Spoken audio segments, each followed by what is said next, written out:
ప్రెగ్నెన్సీలో ట్విన్స్ అని కన్ఫర్మ్ అయిన తర్వాత నాకు భయమేసింది. వాళ్ళు పుట్టిన తర్వాత మగపిల్లలు అని చెప్పేసి మా హస్బెండ్‌కి అయితే భయమేసిందండి. అందుకోసం అని చెప్పి ఒకసారి జాతకం అయితే చూపిద్దాము అని చెప్పేసి అయితే జాతకం అయితే చూపించుకొచ్చారు. ఇంకా వాళ్ళకైతే ఏ ప్రాబ్లమ్ లేదు, కానీ వాళ్ళ తరపున అంటే వాళ్ళ పేరు తరపున ఉద్దులు ఇలాంటివి ఇస్తే అన్నదానానికి కొంచెం మంచిది అని చెప్పారు.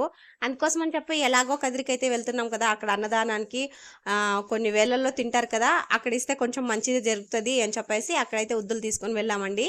ఇంకా అన్నదానానికి వెళ్ళిన చోట అయితే మేము ఇచ్చేసామన్నమాట. నార్మల్ గా మేము అన్నదానం చేస్తారు కదా, అక్కడే ఇద్దామని చెప్పేసి అయితే చెప్పారండి. ఇంకా మేము కూడా అలానే ఫిక్స్ అయ్యి బయట అయితే పెట్టామన్నమాట. ఇంకా మాకు తెలియకుండానే దాన్ని దేవుడి దగ్గరికి అయితే తీసుకుని వెళ్ళిపోయారు.